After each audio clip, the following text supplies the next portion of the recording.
Assalamualaikum dan salam sejahtera.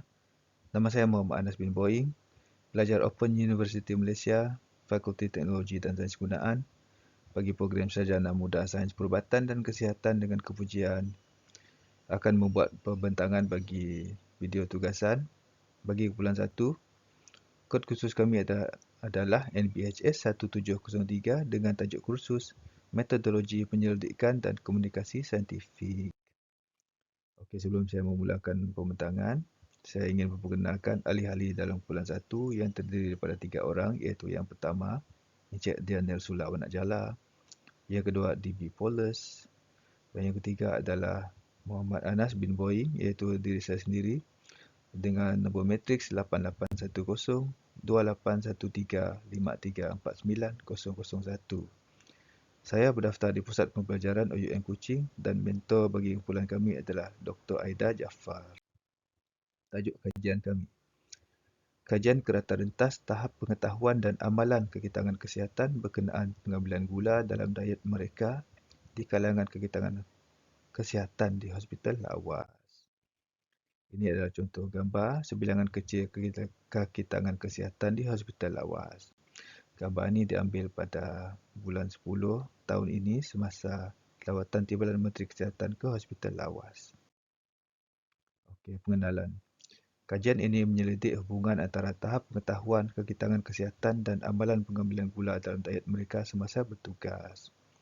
Ia penting kerana pengambilan gula yang berlebihan boleh menjejaskan kesihatan walaupun ia merupakan sumber tenaga yang utama. Okey, berikut adalah contoh gambar kesan pengambilan gula berlebihan. Gambar ini saya ambil dari sumber internet dan saya sertakan dengan link sumber rujukan. Ini juga adalah contoh kesan pengambilan gula berlebihan pada tubuh badan yang saya ambil dari sumber internet dan saya sertakan dengan link sumber rujukan.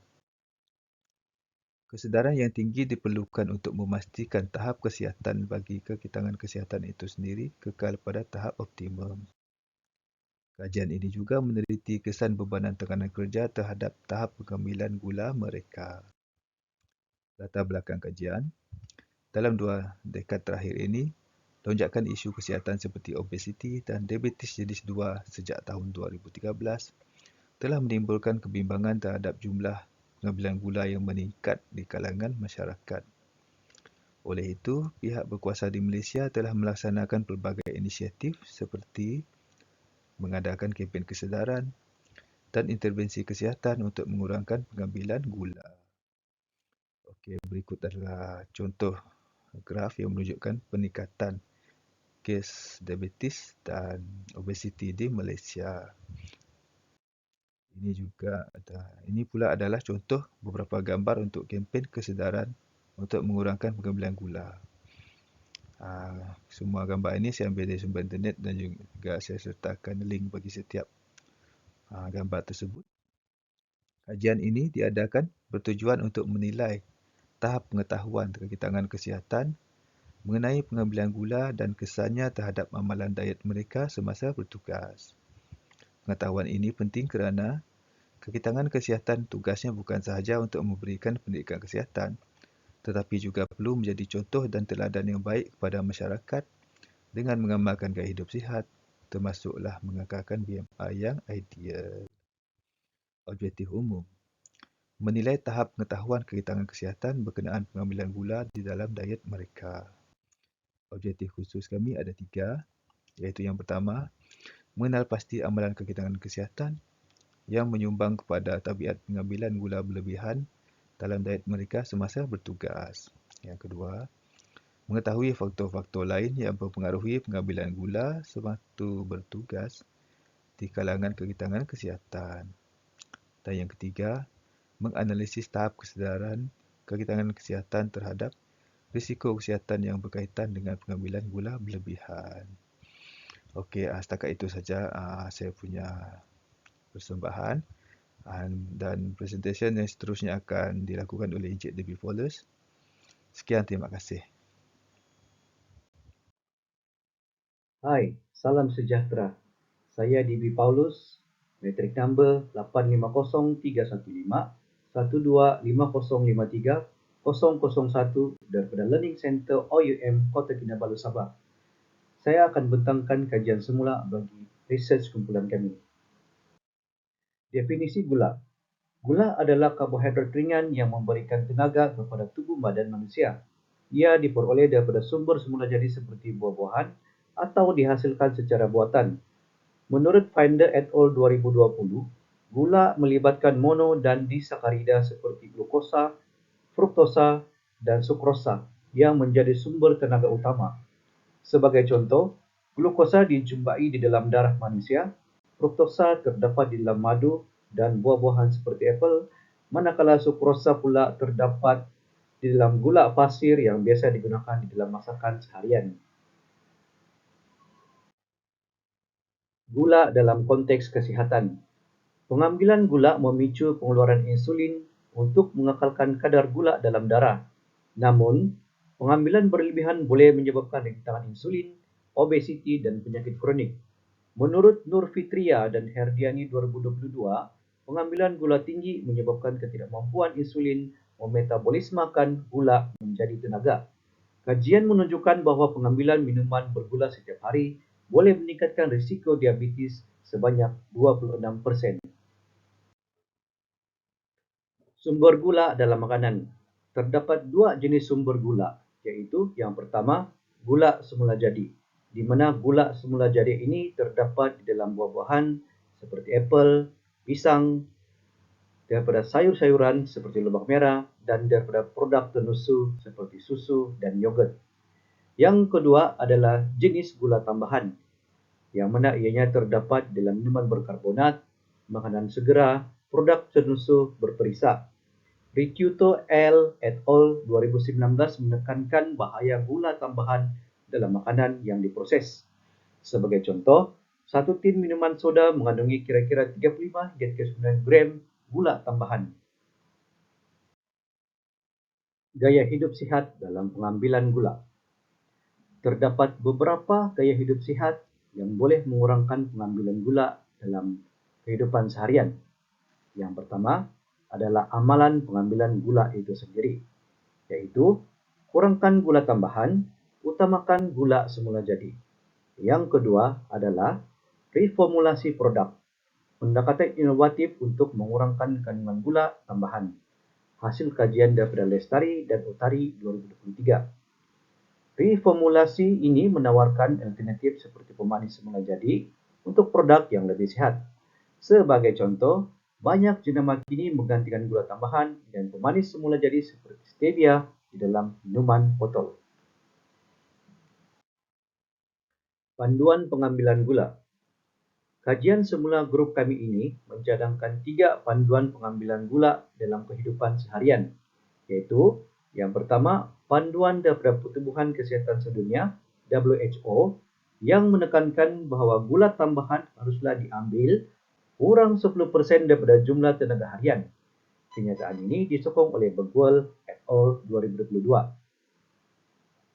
Yang kedua adalah had pengambilan harian gula, yang mana orang dewasa haruslah mengambil gula kurang daripada 50 gram dalam sehari, manakala kanak-kanak pula adalah kurang daripada 25 gram. Sebagai contoh, untuk individu dewasa dengan keperluan tenaga 2000 kalori, ini bersamaan dengan kira-kira 50 gram atau 12 sudu teh gula tambahan sehari.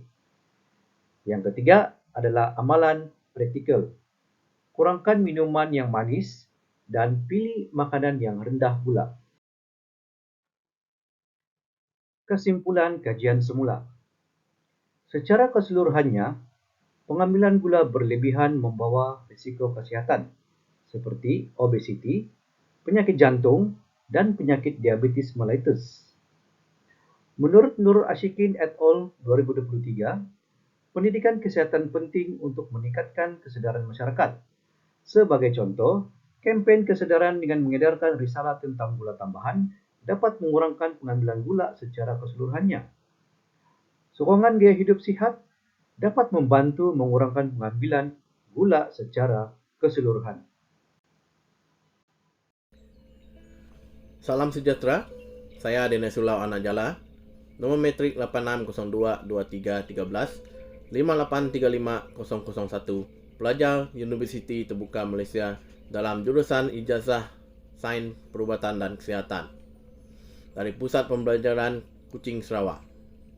Saya akan mewakili kumpulan 1 daripada grup pelajar bagi slot Dr. Aida Jafar akan membentangkan metodologi kajian untuk proposal kajian kami. Metodologi kajian. Pengenalan. Kajian ini akan mengambil masa selama 3 bulan untuk dijalankan, di mana ia akan melibatkan semua kaki tangan kesihatan di Hospital Lawas Sarawak, seperti pegawai perubatan, penolong pegawai perubatan, jururawat, pembantu perawatan kesihatan, dan kaki tangan kesihatan yang lain. Setelah menentukan tajuk kajian yang sesuai, objektif kajian akan ditetapkan bagi memandu penyusunan soalan selidik kajian. Reka bentuk kajian. Dalam penyelidikan ini, pendekatan kuantitatif deskriptif akan digunakan, yaitu melalui penggunaan rujukan daripada sumber-sumber lain. Pendekatan ini dipilih kerana ia lebih efisien dan mudah dilaksanakan. Soalan-soal selidik seperti dalam peran 1 proposal kami adalah terdiri daripada 22 soalan termasuk soalan demografi akan diedarkan kepada responden. Persimpulan kajian.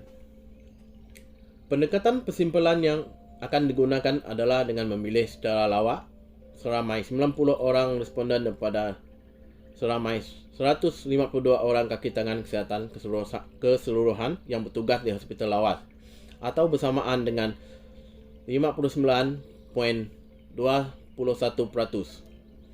Kajian ini akan dijalankan tanpa mengira jentina, jawatan, tahap pendidikan, bangsa dan agama.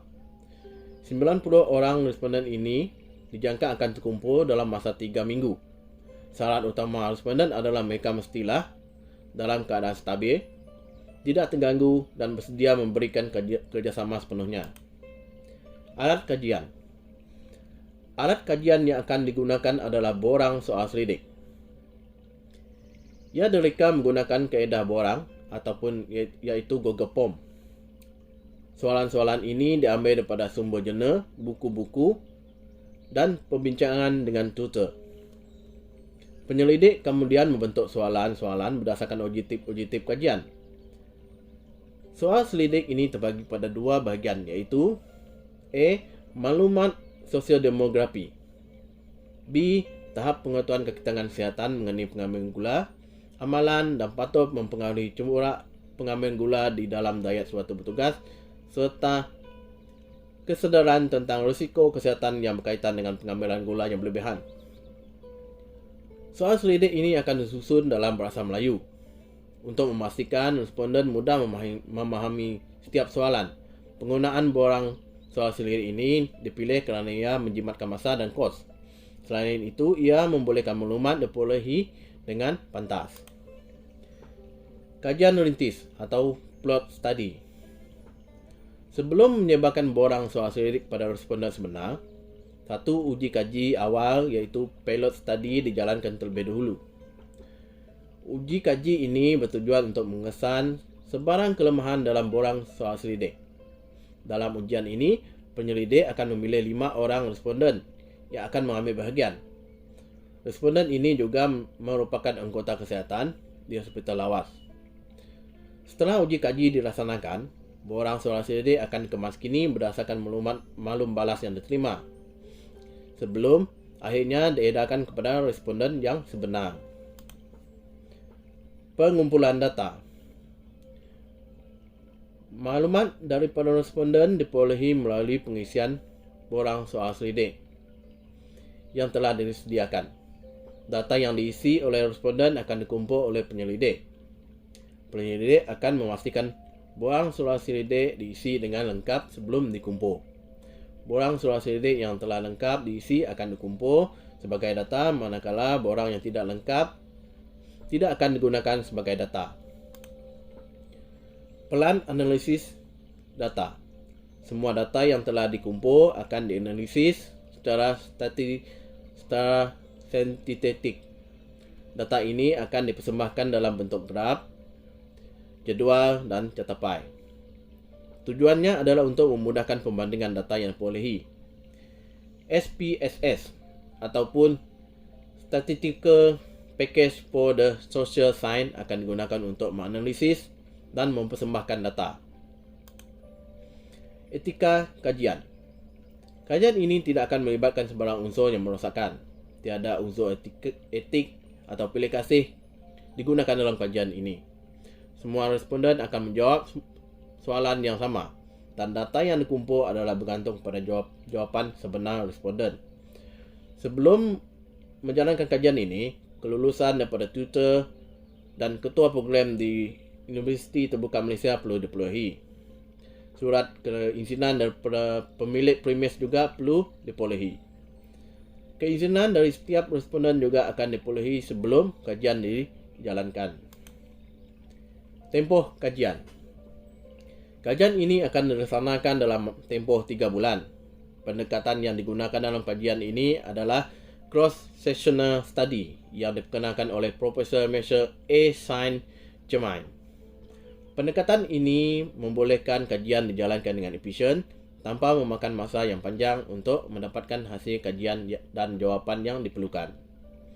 Dengan catatan sebagai panduan, diharap bahawa kajian ini akan dapat diselesaikan dalam jangka masa yang telah ditetapkan. Sumbangan daripada hasil kajian ini adalah implikasi daripada kajian ini adalah untuk memastikan langkah-langkah penting yang perlu diambil untuk meningkatkan tahap kesedaran dan pengetahuan di kalangan kaki tangan kesihatan tentang kesan negatif daripada pengambilan gula berlebihan. Perubahan yang konkret dan signifikan dalam amalan pengambilan gula dalam diet harus diberikan penekanan yang kukuh dan berterusan. Selain itu, perlunya pemantauan kesihatan yang berterusan untuk mengenal pasti dan mengurangkan risiko berhubung kait dengan pengambilan gula berlebihan.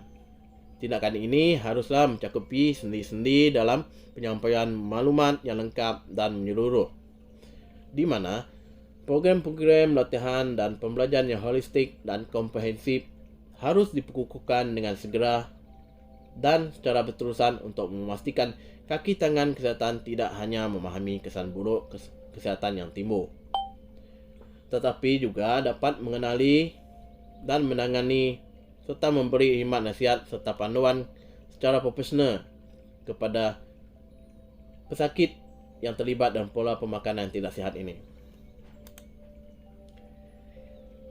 Berikut adalah catatan untuk kajian ini.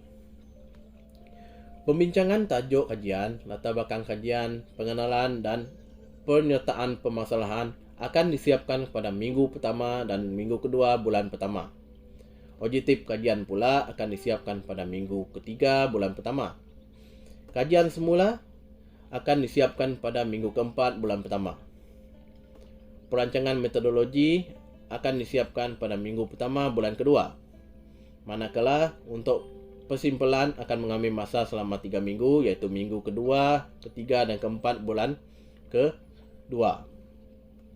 Pengumpulan dan analisis data akan disiapkan selama 2 minggu, iaitu minggu pertama dan kedua bulan ketiga.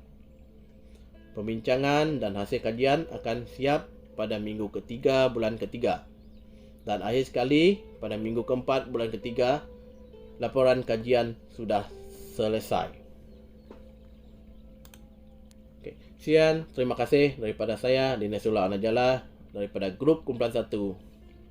Terima kasih.